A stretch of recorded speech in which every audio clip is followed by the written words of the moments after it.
أعوذ بالله من الشيطان الرجيم. بسم الله الرحمن الرحيم. ألف لام را تلك آيات الكتاب المبين إنا أنزلناه قرآنا عربيا لعلكم تعقلون نحن نقص عليك أحسن القصص بما أوحينا إليك هذا القرآن وإن كنت من قبله لمن الغافلين إذ قال يوسف لأبيه يا أبت إني رأيت 11 كوكبا والشمس والقمر رأيتهم لي ساجدين قال يا بني لا تقصص رؤياك على إخوتك فيكيدوا لك كيدا إن الشيطان للإنسان عدو مبين وكذلك يجتبيك ربك ويعلمك من تأويل الأحاديث ويتم نعمته عليك وعلى آل يعقوب كما أتمها على أبويك من قبل إبراهيم وإسحاق إن ربك عليم حكيم صدق الله مولانا العظيم. عزیزان گرامی، سورہ یوسف یہ 13ویں پارے 12واں پارہ ہے، 13واں اس کے بعد ہے، 12ویں پارے کی یہ صورت ہے اور 12 رکوع ہے اس کے اندر اور 111 آیتیں ہیں. مکہ مکرمہ میں نازل ہوئی ہے. ابھی نبی کریم صلی اللہ علیہ وسلم مکہ مکرمہ میں ہی تھے تو حضرت عبداللہ ابن مسعود کی ایک روایت آتی ہے کہ یہ صورت مدینہ منورہ پہنچ چکی تھی. جو مسلمان ہوئے تھے مدینہ کے لوگ، وہ یہ صورت لے کر مدینہ منورہ پہنچ چکے تھے. قرآن مجید نے جتنے بھی واقعات بیان کیے ہیں امتوں کے، ان میں تکرار ہے، یعنی ایک ہی واقعے کو قرآن پاک نے بار بار بیان کیا ہے. ایک یہ واقعہ ہے حضرت یوسف علیہ السلام کا، جو ایک ہی دفعہ قرآن پاک میں پوری بسط کے ساتھ، پوری تفصیل کے ساتھ بیان شدہ ہے. حضرت ابراہیم کی اولاد ہے یہ.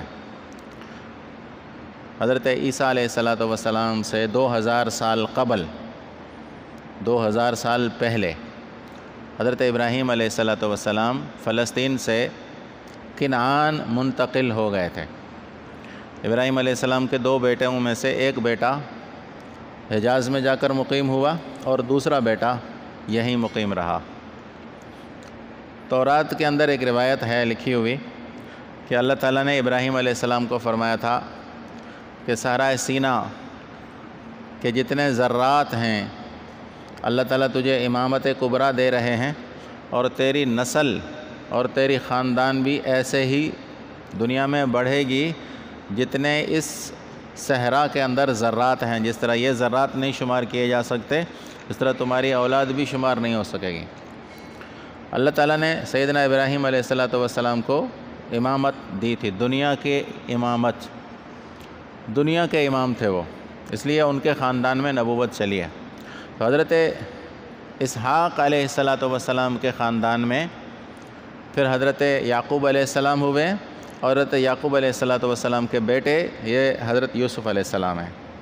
حضرت یعقوب علیہ السلام کی 4 شادیاں تھیں، جن میں سے ایک بیوی سے 6 بیٹے تھے اور باقی بیویوں سے 2 بیٹے تھے. حضرت یوسف علیہ السلام اور ان کے دوسرے بھائی بن یامین، ان کی ماں ایک تھی.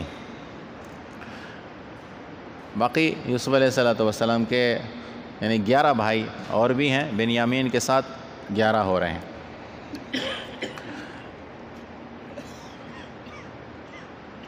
یہ خاندان جس ایریا میں رہتا ہے وہاں مصری حکومت ہے.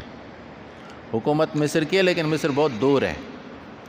مصر جو ہے وہ بر اعظم ایشیا کے اس میں افریقہ کے اندر ہے.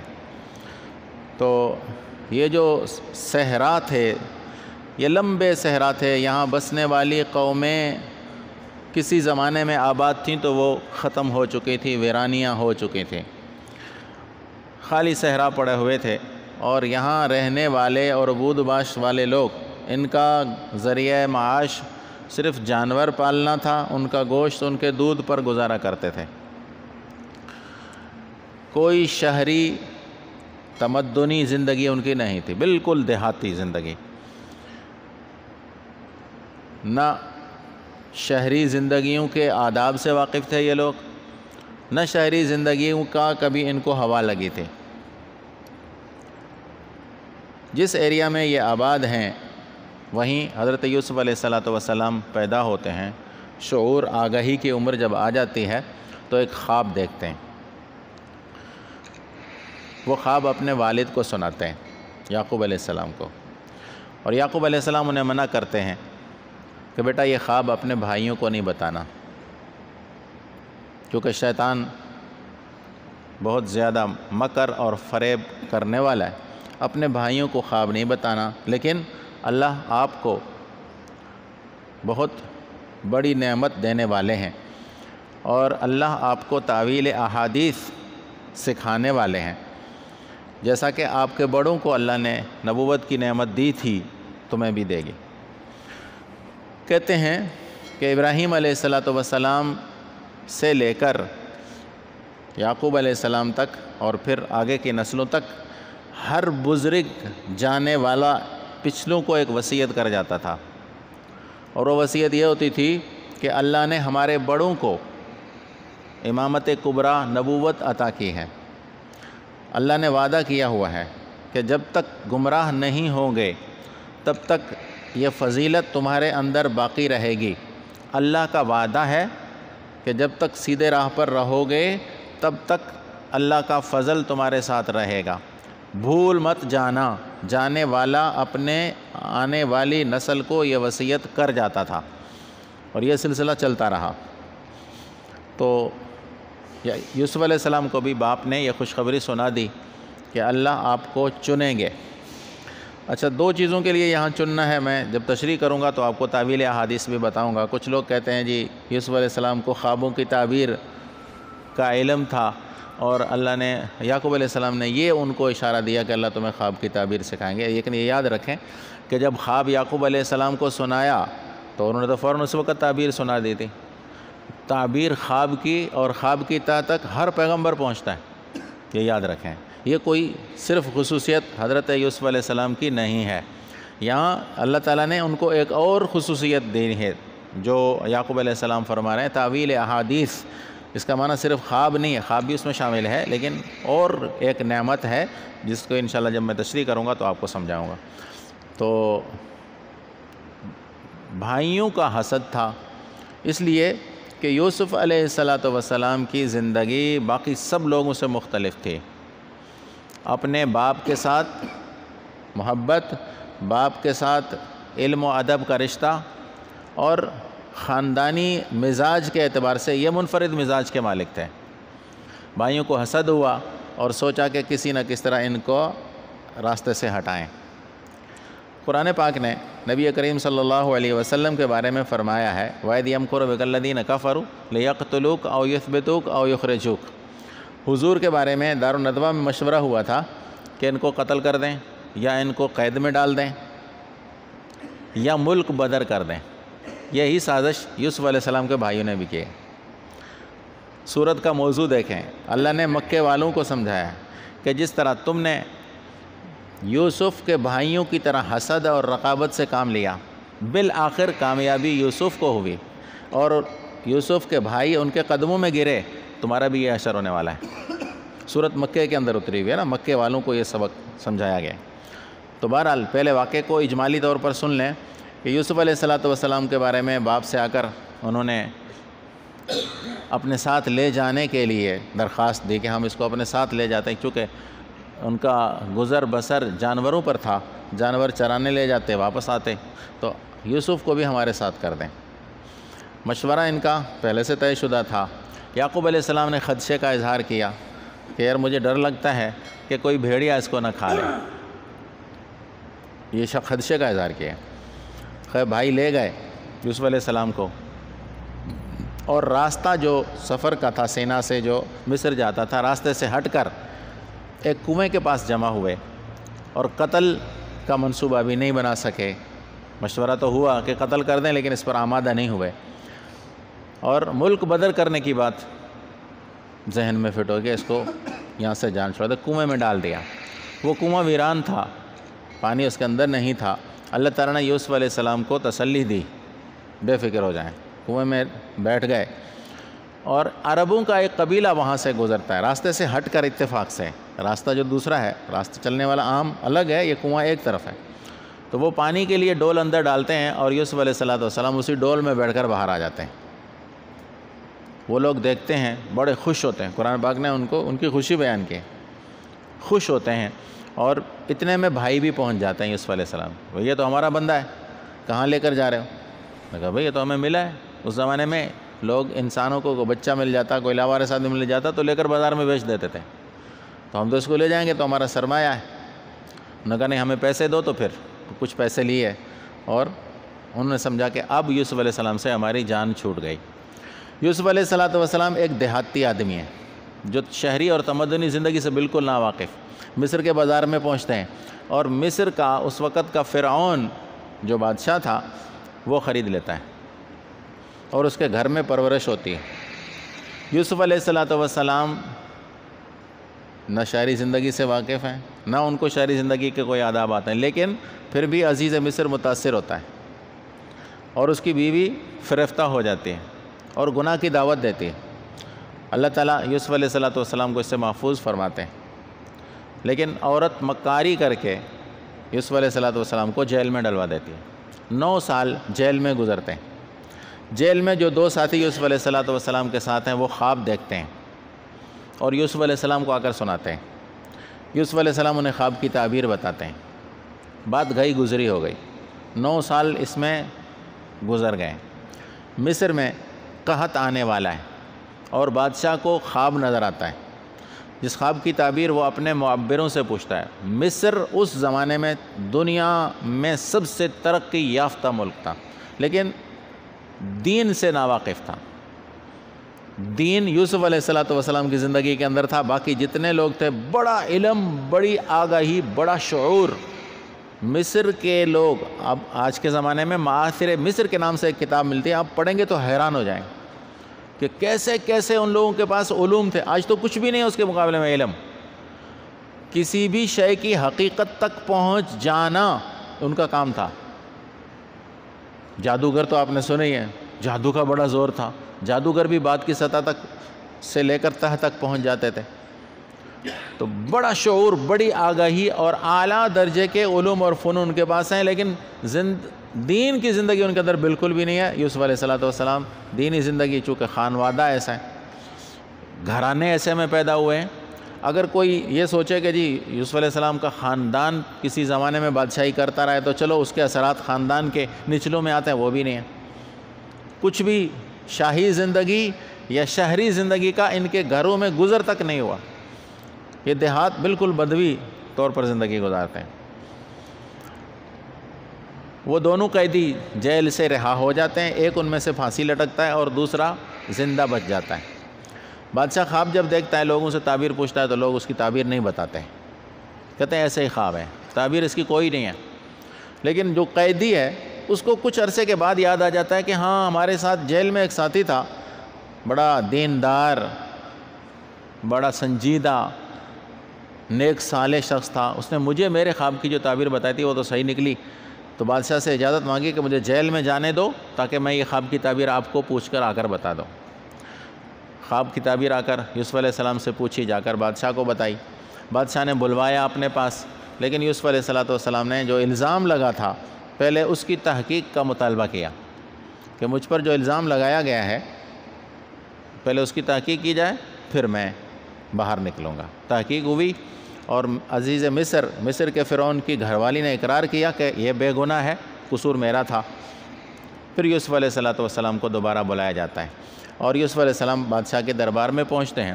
مصر میں قحط آنے والا ہے، یعنی یوں سمجھ لیں کہ مصر کی معیشت تباہ ہو جاتی اگر یوسف علیہ السلام وزیر خزانہ نہ بنتے تو۔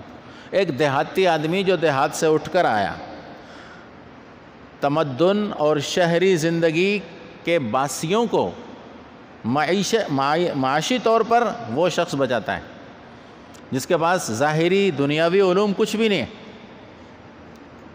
یوسف علیہ السلام نے بادشاہ سے خود کہا کہ انی حفیظ علیم، مجھے آپ اجعلنی علی خزائن الارض، مجھے آپ وزیر خزانہ مقرر کر دیں، میں اس معاملے کو سنبھال لوں گا۔ اور پھر مصر میں قحط آنے کے باوجود سنبھالا 7 سال تک، قحط 7 سال تک رہا، 7 سال تک ایسی مینجمنٹ کی اور اس طرح سے حکومت کو چلایا کہ کچھ محسوس تک نہیں ہوا کہ کوئی قحط ہے۔ اسی دوران بھائی مصر میں پہنچ جاتے ہیں امداد لینے کے لیے، اور یوسف علیہ السلام کو نہیں پہچانتے، یوسف علیہ السلام ان کو پہچان لیتے ہیں، اور پھر کسی نہ کسی طرح اپنے بھائی بنیامین کو اپنے پاس بٹھا دیتے ہیں۔ پہلی دفعہ تو کہتے ہیں کہ اپنے بھائی تمہارا کون سا ہے، ایک جو بھائی رہ رہا ہے وہ کہاں ہے، کیونکہ ہر آدمی کو اپنے حساب سے راشن ملتا تھا، جتنے بندے ہوں گے اتنا راشن ملے گا۔ تو جو 10 آئے تو یوسف علیہ السلام ان کو 10 کا سامان دیا، اور پوچھا کہ اور بھائی بھی ہے، ان کا ہے کہ ہمارے بھائی اور بھی، تو آگے لے آؤ گے تو پھر 11 آدمیوں کا سامان دوں گا۔ سال میں ایک دفعہ سامان لے جاتے تھے کھانے پینے کا۔ تو اگلی دفعہ جب انہوں نے یعقوب علیہ السلام سے اجازت مانگی کہ ابو ہم بنیامین کو اپنے ساتھ لے جاتے ہیں، تو یوسف علیہ السلام نے یعقوب علیہ السلام نے یہاں کہا کہ پہلے بھی یوسف کو تم لے گئے تھے، اس کو تو تم نے بھیڑیوں کا تم نے اس کو خوراک بنا دیا، کیونکہ یہ واپسی میں آ کر اپنے باپ کے پاس روتے ہوئے آئے تھے، اور یوسف علیہ السلام کی قمیص اتار لی تھی، اس پر خون بھی لگا لیا تھا، ایک بکری کو ذبح کر کے یوسف علیہ السلام کی قمیص پر خون لگا دیا تھا کہ یہ بھائی کی قمیص ہے، اور بھائی کو بھیڑیا لے گیا۔ یعقوب علیہ السلام حیران ہوئے کہ بھیڑیے نے کیسے میرے بیٹے کو کاٹا ہے کہ قمیص پھٹی ہوئی نہیں ہے، قمیص جو ہے ویسے کی ویسے صرف اس کو خون لگا ہوا ہے۔ بھیڑیا جب کاٹے گا تو دانت تو لگیں گے نا، کپڑا تو پھٹے گا، کپڑا نہیں پھٹا ہوا۔ لیکن صبر جمیل۔ بنیامین گئے تو بنیامین کو یعقوب علیہ السلام نے کسی ہیلے سے اپنے پاس ٹھہرا لیا اور 10 کو واپس بھیج دیا کہ جاؤ، اس کو تو ہم نے بٹھا لیا۔ اور وہ ایک چوری کا ڈرامہ رچایا گیا۔ کارندوں نے کہا کہ یہ چور ہے، اس نے ہمارا سامان چوری کیا ہے۔ وہ پہلے یوسف علیہ السلام نے ان کے سامان میں رکھوا دیا تھا کٹورا، چاندی کا ایک کٹورا جس میں اناج ناپا جاتا تھا۔ پہلے بھائی کو بتا دیا تھا کہ میں کسی تدبیر سے تمہیں اپنے پاس رکھوں گا، تم میرے بھائی ہو، میں تمہارا بھائی ہوں یوسف، تو گھبرانا نہیں اس سے۔ تو مصر کا جو قانون تھا وہ یہ نہیں تھا کہ چور کو چوری کے بدلے میں قید کیا جائے گا، یہ قانون نہیں تھا، لیکن کنعان کا یہ قانون تھا کہ جو شخص چوری کرے گا اس کو چوری کے بدلے میں قید کیا جائے گا۔ تو یوسف علیہ السلام ان سے پوچھا کہ تمہارا بھائی تو چوری کر گیا، اب تم بتاؤ تمہارے ہاں کیا سزا ہوتی ہے؟ انہوں نے کہا جو چوری کرتا ہے وہی چوری سزا میں جاتا ہے۔ تو انہوں نے کہا ٹھیک ہے، پھر اس کو بٹھا دو یہاں پہ، تم جاؤ۔ واپس یعقوب علیہ السلام کے پاس پہنچے اور بتایا کہ وہ تو وزیر مصر نے چوری کی وجہ سے اس کو بٹھا دیا۔ تو یعقوب علیہ السلام نے یہاں بھی صبر جمیل کی بات کی، اور فرمایا ٹھیک ہے، اللہ کو جو منظور ہوگا۔ پھر اس کے بعد جب اگلے سال آتے ہیں تو پھر کہتے ہیں ہمارا بھائی ہمیں واپس دو، ہم غریب لوگ ہیں، اس کے ماں باپ بوڑھے ہیں، پریشان ہو رہے ہیں، تو یہ ہمیں واپس دو۔ تو اس وقت یوسف علیہ السلام ان سے کہتے ہیں کہ تمہیں پتہ ہے کہ تم نے اپنے بھائی یوسف کے ساتھ کیا حشر کیا تھا؟ تب ان کو شک گزرتا ہے اور وہ یوسف علیہ السلام کو پہچان جاتے ہیں۔ پھر یوسف علیہ السلام انہیں واپس روانہ کرتے ہیں کہ ٹھیک ہے آپ جائیں اور ابو امی اور جو ہمارا خاندان ہے اس کو لے آئیں۔ پھر یہ واپس آتے ہیں۔ یہاں تک قرآن پاک نے اس واقعے کو بیان کیا۔ اب دیکھیں یہاں بنیادی کردار اس سورت کے 4 ہیں۔ بنیادی کردار یوسف علیہ السلام، یعقوب علیہ السلام، مصر کا بادشاہ اور اس کی گھر والی۔ یہاں تقابل دیا گیا ہے، یہاں ٹکراؤ ہے نیکی اور بدی کا۔ یہاں یہ سمجھایا گیا ہے کہ یوسف علیہ السلام نے اپنی نیکی کی زندگی گزاری عملی زندگی کی وجہ سے۔ علم نہیں تھا، علم تو تھا ہی نہیں۔ مصر کے اندر جو علم کے چرچے تھے، یوسف علیہ السلام اس سے بالکل ناواقف۔ بہت بڑا علم مصر کے اندر رائج ہے، لیکن کردار یوسف علیہ السلام کا غالب آ جاتا ہے، اور کردار ہی کی وجہ سے وہ مسند شاہی تک پہنچتا ہے۔ دوسری طرف عزیز مصر کی بیوی بد کرداری دکھاتی ہے، جھوٹ بولتی ہے، اس کا کیا حشر ہوتا ہے؟ یوسف علیہ السلام کے بھائی جو حسد کی وجہ سے یوسف علیہ السلام کے ساتھ برا سلوک کرتے ہیں، بالآخر وہ محتاج ہو کر حضرت یوسف علیہ السلام کی خدمت میں پہنچتے ہیں۔ تربیت بنیادی طور پر اس صورت کی عمل کے بارے میں ہے کہ عمل ایک ایسا جسم ہے جس کے اندر اخلاص اور سچائی کی روح اگر پڑ جائے تو اس جیسی قیمتی چیز دنیا میں کوئی بھی نہیں ہے۔ خالی جسم نہیں، عمل تو بہت سارے کر لیتے ہیں، عمل کے اندر ایک روح ہے، عمل اس کے بغیر ترقی نہیں کرتا، وہ روح ہے سچائی اور اخلاص۔ یعقوب علیہ السلام کا صبر کرنا، صبر کی زندگی، اور یوسف علیہ السلام کا عملی طور پر شرافت اور دیانت کا مظاہرہ کر کے مسند شاہی تک پہنچنا۔ مکے والوں کو یہ چیز بتائی گئی ہے کہ دیکھو تمہارے ساتھ بھی ایک دن یہ ہونے والا ہے، تم بھی اسی طرح کسی نہ کسی دن ہمارے اس پیغمبر کے قدموں میں پڑو گے۔ اور ایک موقع آیا، یوسف علیہ السلام کے بھائی جب آئے کہ ہاں ہم واقعی مجرم ہیں، لَقَدْ آثَرَكَ اللَّهُ عَلَيْنَا وَإِن كُنَّا لَخَاطِئِينَ، کہ آپ کو اللہ نے بڑی فضیلت دی، ہم گناہگار ہیں۔ تو وہاں یوسف علیہ السلام نے کہا تھا لَا تَثْرِيبَ عَلَيْكُمُ الْيَوْمِ يَغْفِرُ اللَّهُ لَكُمْ وَهُوَ أَرْحَمُ الرَّاحِمِينَ، آج کوئی میں تم سے انتقام نہیں لے رہا، اللہ تمہیں معاف کر دے۔ یہی اعلان فاتح مکہ جناب محمد الرسول اللہ صلی اللہ علیہ وسلم نے مکہ فتح ہونے کے بعد کیا تھا۔ فرمایا انتم الطلقاء لا تثریب علیکم، سب کے سب آزاد ہو، کسی سے کوئی انتقام نہیں لوں گا میں۔ آپ صلی اللہ علیہ وسلم نے وہی اعلان کیا تھا جو یوسف علیہ السلام کا اعلان ہے۔ تو سورت بہت سارے واقعات اور بہت ساری علمی چیزوں سے بھری ہوئی ہے، ایک ایک چیز کے بارے میں نے تو پڑھا، رکوع پورا ہے، لیکن میں تو آج ایک آیت کی بھی تشریح نہیں کر پاؤں گا۔ میں خلاصہ سمجھا دیا آپ کو واقعہ کا، اس کے اندر کتنے سبق ہیں، کتنے ہمارے لیے درس ہیں۔ بنیادی جو سورت کا مضمون ہے وہ میں نے آپ کو سمجھانے کی کوشش کی ہے کہ مضمون بنیادی طور پر مکے والوں کو دو چیزیں سمجھائی گئی ہیں۔ ایک یہ کہ اللہ تعالیٰ نے جو عالم اسباب بنایا ہے نا، جو اسباب تمہیں نظر آتے ہیں، جو تم دیکھتے ہو کہ پانی آگ کو بجھا رہا ہے، جو تم دیکھ رہے ہو کہ لکڑی کو آگ جلا رہی ہے نا، اس کے پیچھے بھی کوئی کار فرما چیز ہے۔ یہ پانی کی طاقت نہیں، یہ آگ کی طاقت نہیں، بلکہ اس کے پیچھے فیضان کسی اور ذات کا ہے۔ تم سمجھتے ہو کہ پانی میں یہ چیز گئی اس لیے ڈوب گئی، تم سمجھتے ہو کہ یہ لکڑی آگ میں گئی اس لیے جل گئی، لیکن اس کے پیچھے حقیقت کچھ اور ہے جو تمہیں یقین ہو چلتا ہے کہ جسے آگ میں ڈالیں گے تو جل جائے گی نا۔ اسی طرح عمل کے بارے میں بھی یہ یقین رکھیں کہ جس شخص کی زندگی عملی ہے اس کو ضرور اس کا صلہ دینا ہے، ضرور اس کو اس کا صلہ ملے گا، اور یہ فیضان نبوت سے ہمیں یہ معلوم ہوا ہے۔ تو بنیادی سبق ہے۔ اب تھوڑا سا میں ترجمہ آپ کو سنا لوں۔ اللہ تعالیٰ نے سورت کے شروع میں حروف مقطعات رکھے ہیں، الف لام را، ان کا کوئی ترجمہ نہیں ہوتا۔ تلک آیات الکتاب المبین، یہ آیتیں ہیں کتاب مبین کی۔ کتاب بمعنی مکتوب کے ہوتا ہے، اور مبین ابانت سے لیا ہوا ہے، ظاہر کرنے والا اور ظاہر ہونے والا۔ کتاب سے مراد قرآن پاک ہے، اور قرآن پاک کی یہاں خصوصیت کیا بتائی گئی ہے کہ یہ ظاہر کرنے والا ہے یا ظاہر ہونے والا ہے۔ قرآن مجید ظاہر بھی ہے اور ظاہر کرنے والا بھی ہے۔ حق اور باطل کے اگر مارکا اور لڑائی ہو جائے تو حق کو ظاہر کرنے والا قرآن پاک ہی ہے۔ آگے فرمایا کہ انا انزلناہ قرآنا عربیہ، ہم نے اتارا ہے اس کو قرآن اس حال میں کہ یہ عربی ہے، لعلکم تعقلون، تاکہ تم سمجھ جاؤ۔ حافظ ابن کثیر رحمۃ اللہ نے لکھا ہے کہ اشرف الکتاب، سب سے عمدہ کتاب، سب سے عمدہ زبان، سب سے عمدہ رسول، سب سے عمدہ زمین پر نازل ہوا۔ قرآن مجید سب سے افضل کتاب، ہاں سب سے افضل فرشتے کے واسطے سے، افضل کتاب قرآن مجید، افضل فرشتہ جبرائیل علیہ السلام، افضل زبان قرآن پاک، افضل مہینہ رمضان المبارک، اور افضل رسول سیدنا نبی کریم صلی اللہ علیہ وسلم پر نازل ہوا ہے۔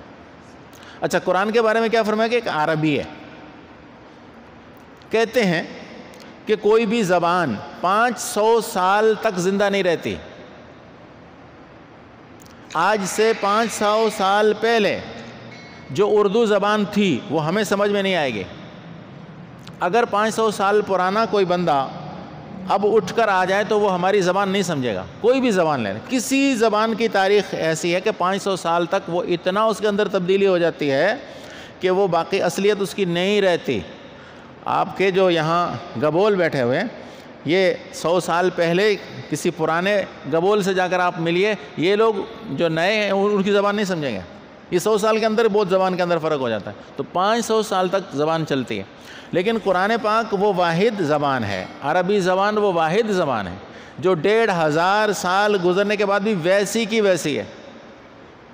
یہ قرآن اس لیے اس میں نازل ہوا, اور قرآن کی برکت کی وجہ سے یہ عربی زبان قیامت تک چلنی ہے, یہ ختم نہیں ہوگی. باقی ساری زبانیں آگے پیچھے ہو جاتی ہیں. ساری زبانیں زمانے گزرنے سے علاقے کی وجہ سے بھی تبدیل ہو جاتی ہیں. یہاں جو بلوچی بولی جاتی ہے وہ بلوچستان والے بلوچ نہیں بولتے ہیں. یہاں کے جو پشتو لوگ پشتو بولتے ہیں وہ بنو والے نہیں بولتے ہیں. پھر وزیرستان اور کوئٹہ والوں کی پشتو میں فرق ہے. علاقے کی وجہ سے بھی زبان میں فرق ہوتا ہے. تقریباً 200 کلومیٹر پہ زبان بدل جاتی ہے. لیکن زندگی کے اعتبار سے 500 سال سے زیادہ کوئی زبان نہیں رہتی. اب قرآن نے بتایا کہ عربی میں ہم نے قرآن پاک اتارا ہے. اچھا, لعلکم تعقلون, تاکہ تم سمجھ جاؤ. ٹھیک ہے, قرآن کو سمجھنا, اس لیے قرآن اترا ہے. نماز پڑھ رہے ہیں سبحان ربی العظیم سبحان ربی العظیم سبحان, کیا پڑھ رہے ہیں؟ امام صاحب نے پڑھ دیا الحمدللہ رب العالمین الرحمن, کیا پڑھا؟ دیکھیں قرآن پاک نے صاف ایک جگہ پر فرمایا ہے, یا ایھا الذین آمنوا لا تقربوا الصلاۃ وانتم سکارى حتی تعلموا ما تقولون. کسی زمانے میں نشہ کرنا حلال تھا. جب اس پر پابندی لگی تو قرآن نے یہ کہا کہ شراب کے قریب نہیں جاؤ, نشے کی حالت میں نماز نہیں پڑھو. کیوں؟ کہ تم سمجھو گے نہیں کہ کیا پڑھ رہے ہیں. تم سمجھو گے نہیں. ہاں, تمہیں جب سمجھ آ جائے کہ ہم کیا پڑھ رہے ہیں پھر پڑھو نماز. اس زمانے میں اجازت ملی گئی. تو آج کی ہماری سب نمازیں ایسے ہیں جیسے نشہ ہی پڑھتا ہے. ہمیں تو کچھ پتہ نہیں, نشہ کی طرح ہمیں کچھ پتہ نہیں ہے کہ ہم پڑھ کیا رہے ہیں. تو قرآن پاک نے تو کہہ دیا اس وقت نماز نہیں پڑھو. نماز تب پڑھو جب تم سمجھو کہ کیا کہہ رہے ہو. آج ہم جو قرآن پڑھتے ہیں ہم سمجھ کر پڑھتے ہیں نماز کے اندر. نماز کچھ پتہ نہیں ہے. جب امام کے پیچھے کھڑے ہیں تو سن رہے ہیں, کیا پڑھ رہا ہے یہ نہیں پتہ. جب ہم نماز پڑھتے ہیں تو ہمیں نہیں پتہ کہ ہم کیا کہہ رہے ہیں. تو قرآن تو یہ کہتا ہے کہ ہم عربی زبان میں اس لیے اتارا ہے, عربوں کے پاس اتارا ہے تاکہ یہ اس کو سمجھ سکیں. اور حکم یہ ہے کہ اس کو سمجھ کر پڑھیں. لیکن اگر کوئی اس کو خالی الفاظ ہی پڑھتا ہے تو ثواب سے محروم نہیں ہے. اس میں کوئی شک نہیں کہ اگر کوئی خالی تلاوت کرتا ہے تو اس کو ثواب ملے گا. بلا سوچے سمجھے نماز پڑھتا ہے تو نماز ہو جائے گی. وہ صوفی کی طرح نہیں بنا کہ یار پھر نماز پڑھیں کیوں, پھر نماز پڑھیں کیوں جب مزہ ہی نہیں ہے, فائدہ ہی نہیں ہے کوئی. نہیں, یہ دیکھیں اصل نماز کی روح یوں ہے. باقی نماز ہو جائے گی, فرض ادا ہو جائے گا, یہ بھی ذہن میں رکھیں. ایک صوفی تھا نا, اس کو بہت زیادہ طہارت اور پاکائی کا زیادہ فکر ہونے لگا. کپڑے پاک کیسے ہوں گے؟ گھر والے دھو کر دیتے ہیں, پتہ نہیں پاک کرتے نہیں کرتے, پتہ نہیں ان کو پاک کرنے آتے ہیں کہ نہیں آتے ہیں. وہ زیادہ علم تھوڑا سا آنے لگتا ہے نا انسان کو, پھر سب کو جاہل سمجھتا ہے. کہتا ہے کپڑے پاک میں ہی کر سکتا ہوں. خود دھونے شروع کر دیا, دوسروں سے تو پاک نہیں ہوں گے. چلیں ٹھیک ہے. دھونے کے بعد جب سکھاتے تو رسی جس پر سکھاتے نا, پتہ نہیں یہ رسی پاک ہے ناپاک ہے, پتہ نہیں رسی پاک ہے نہیں پاک. چلو رسی کے بجائے ہاتھوں پر سکھانا شروع کر دیا. دھو کر کپڑے ہاتھوں میں پکڑے پھر رہے ہیں کہ سوکھ جائیں, ہاتھ میرے پاک ہیں. اچھا, کچھ دنوں کے بعد یہ ذہن میں خیال آیا کہ اچھا یار یہ جو ہوا لگ رہی ہے نا, یہ گندگی سے بھی ہوا گھوم کر آ رہی ہے, یہ کپڑے کو لگتی ہے, پتہ نہیں کپڑا پاک ہے ناپاک ہے. ہمارے یہاں بہت سارے پشتون ہیں, ناراض نہ ہوں, میں ایک بات بتاتا ہوں کہ یہ پشتون لوگوں میں سے بعض لوگ یہ سمجھتے ہیں کہ اگر انسان کی پیچھے سے ہوا خارج ہو جائے تو کپڑا ناپاک ہو جاتا ہے. کپڑے کو ناپاک ہوا لگ جائے نا تو کپڑا بھی ناپاک ہو جاتا ہے اور وہ جگہ بھی ناپاک ہو جاتی ہے, اس لیے بڑا استنجا کرنا ضروری ہے اگر ہوا نکلے تو. یہ بعض لوگوں میں یہ چیز ہے کہ بھئی وہ ایک شخص نے میرے پاس اگر شکایت کی, بیٹا اس کا بنا عالم, تو وہ جب استنجا خانے میں جاتا تھا تو پوری سلوار نہیں اتارتا تھا، تو باپ ناراض ہو گیا، کہتا ہوا نکلے گی تیری پیشاب کرتے ہوئے، ہوا نکلے گی تیری سلوار تو ناپاک ہو جائے گی، اور تو استنجا پورا کرتا ہی نہیں ہے۔ تو اس نے کہا ابو ایسا نہیں ہے۔ اس نے کہا کیسے نہیں ہے؟ میں مفتی صاحب سے پوچھوں گا۔ اس نے مجھ سے پوچھا اور کہا کہ یہ میرا بیٹا جو ہے نا، یہ پیشاب کرنے بیٹھتا ہے، بڑا استنجا کرتا ہی نہیں ہے۔ بھائی کیوں کرے؟ ہوا جو نکلتی ہے، ہوا نکلنے سے تو استنجا کرنا ضروری ہے۔ تو کچھ لوگوں کا ذہن ہوتا ہے، اس نے کہا ہوا جو لگ رہی ہے کپڑوں کو، یہ ہوا ناپاک ہے، تو کپڑے پاک نہیں ہوتے۔ اب کپڑے پاک ہی نہیں ہوں گے تو پھر نماز کیسے پڑھوں گا؟ چھوڑو، نماز ہی چھوڑ دی۔ کپڑے جب پاک نہیں ہیں تو نماز کیسے پڑھوں؟ بالآخر نماز سے ہی اس کو ہاتھ دھونے پڑے، شیطان نے اس طرح بہکایا۔ تو یہ مت سوچئے گا کہ ہماری نماز نہیں ہوتی، نہیں، نماز فرض ادا ہو جاتا ہے، ہاں، خصوصاً جب انسان جماعت کے پیچھے پڑھے، امام پڑھ رہا ہو، اپنا خود کو صورتیں بھی یاد نہیں ہوں تو بھی رہے نا، امام کے پیچھے آپ کھڑے ہو کر پڑھیں گے، صورتیں نہ پڑھیں تو بھی نماز ہو گئی۔ فرض تو ہو گیا نا، پکی بات ہے، فرض تو امام کے پیچھے پڑھنے سے ہو ہی جاتا ہے۔ تو یہ التزام کر لیں، اگر آپ کو صورتیں یاد نہیں ہیں تو امام کے ساتھ پڑھیں، امام آپ کی جگہ پر پڑھ لے گا صورتیں۔ تو بہرحال تو زیادہ جو ہے وہ اس بات کی طرف انسان جب چلا جاتا ہے تو سوچتا ہے کہ یار اب نمازیں پڑھوں یا نہیں پڑھوں، پتہ نہیں ہوگی نہیں ہوگی، اللہ قبول کر رہا نہیں کر رہا، چلو چھوڑو، ٹھیک ہے، اس گمراہی میں نہیں پڑھیے گا۔ لیکن ہاں، نماز کی روح یہی ہے کہ قرآن پاک بھی اس لیے اترا ہے کہ اس کو سمجھ کر پڑھا جائے، البتہ اس کے خالی الفاظ پڑھنا بھی ثواب سے خالی نہیں ہے۔ قرآن پاک کہ یہاں ایک صفت یہ بیان کی گئی کہ عربی میں بلکہ مبین ہے، واضح کرنے والا ہے، ہر چیز کو اس نے واضح کر کے چھوڑا ہے، دلائل کے اعتبار سے قرآن پاک واضح کرنے والا ہے۔ آج تک دنیا میں جو دلائل قرآن پاک نے دیے ہیں ان کو کوئی رد نہیں کر سکا ہے آج تک رد۔ اچھا، اور قرآن پاک کے بارے میں فرمایا کہ ہم نے عربی میں بھی اس لیے نازل کیا تاکہ تم سمجھو، چونکہ عربوں کے پاس آیا، اور اس کا تحفظ دیکھیں، اللہ نے اس کی حفاظت کا ذمہ کیسے رکھا کہ اللہ نے دلوں کے اندر یہ جذبہ پیدا کر دیا کہ اس کے پورے الفاظ لوگ یاد کر لیتے ہیں۔ دنیا کی کوئی کتاب، تورات، زبور، انجیل، اس کے علاوہ دنیا کی کوئی کتاب ایسی نہیں ہے جس کے 1500 سال سے 1450 سال سے مسلسل حافظ رہے ہوں۔ مسلسل کوئی زمانہ ایسا نہیں گزرا جس میں حافظ قرآن کے نہ ہوں کہ سارے ختم ہو گئے پھر نئے سرے سے حفظ کے، ایسا نہیں ہے۔ ہر زمانے میں لاکھوں کی تعداد میں اس کے حفاظت کا ذمہ بھی اللہ نے لیا کہ حفاظت میں کروں گا، لیکن حفاظت ہوئی کیسے کہ اللہ نے لوگوں کے دلوں میں جذبہ ڈال دیا۔ یہ قرآن کا اعجاز ہے، کوئی دنیا کی کتاب اس طرح یاد نہیں ہو سکتی، اتنی بڑی کتاب ہو اور حرف بحرف، زبر، زیر، پیش، مد، جزم کے ساتھ مکمل طور پر یاد ہو، ایسی کوئی کتاب نہیں ہے۔ اس سے معلوم ہوتا ہے کہ اس زمانے سے آج تک جو چیز محفوظ چلی آ رہی ہے اور سینوں میں محفوظ چلی ہوئی آ رہی ہے، یہ یقیناً قدرت کا ہی کوئی کرشمہ ہے، اور اللہ کی اس کے ساتھ مدد ہے۔ اس کی حقانیت کی سب سے بڑی دلیل یہ ہے کہ اس کی زبان بھی آج تک محفوظ ہے۔ 1400 سال پہلے کا آدمی اگر اٹھ کر آ جائے تو وہ قرآن کو اسی طرح سمجھے گا جس طرح آج کا عربی دان سمجھ رہا ہے، ایسے ہی سمجھے گا، کوئی فرق نہیں ہوگا۔ زبان بھی محفوظ اور الفاظ بھی محفوظ ہیں۔ یہ قرآن مجید کا اعجاز ہے، اور یہ بتاتا ہے کہ حق اور سچی کتاب اور اللہ کا کلام ہے، کوئی اس کو رد نہیں کر سکتا۔ لوگ دعوے کریں، جھوٹ بنائیں، وہ ان کی مرضی ہے۔ میں نے آپ کو ایک واقعہ سنایا تھا نا کہ ایک عیسائی ڈاکٹر نے توریت کے نسخے جمع کروائے، انجیل کے نسخے جمع کروائے، ایک کو پڑھتے دوسرا کوئی اور لکھتا، تیسرے کو پڑھتے وہ پہلے 2 کی اور بات لکھتا، 5ویں کو پڑھتے تو وہ پہلے 4 کی مخالفت کر رہا ہوتا۔ ہر کتاب میں الگ الگ قصے کہانیاں، ہر تورات میں الگ الگ مضامین، ہر انجیل میں الگ الگ مضامین۔ اس نے سمجھا قرآن میں بھی ایسا ہی ہوگا، اس نے قرآن بھی جمع کیا، پاکستان سے قرآن منگوایا، سعودی عرب سے قرآن منگوایا، جناب انڈونیشیا سے منگوایا، ہندوستان سے منگوایا، برما سے منگوایا، بنگال سے منگوایا، دنیا کے مختلف خطوں سے قرآن منگوا کر اس نے جب آپس میں ان کو جوڑ کر دیکھا تو سب ایک جیسے تھے۔ یار یہ کیسے ہوا کہ جہاں جہاں قرآن پڑھا جا رہا ہے وہی ہے، اور پھر اس کی وجہ سے اللہ نے اس کو اسلام کی دولت سے نوازا، مسلمان ہو گیا کہ یار یہ ایک کتاب ہے دنیا میں جو سچی ہے، یار اس کے اندر جو طاقت ہے باقی کتابوں کے اندر نہیں ہے۔ تو قرآن مجید پڑھنا، تلاوت الفاظ کی بھی برکت سے خالی نہیں ہے، لیکن یہ روح نہیں ہے، اصل جس مقصد کے لیے قرآن پاک اترا ہے نا وہ یہی ہے کہ اس کو سمجھ کر پڑھیں، نماز کے اندر بھی اور نماز کے علاوہ بھی۔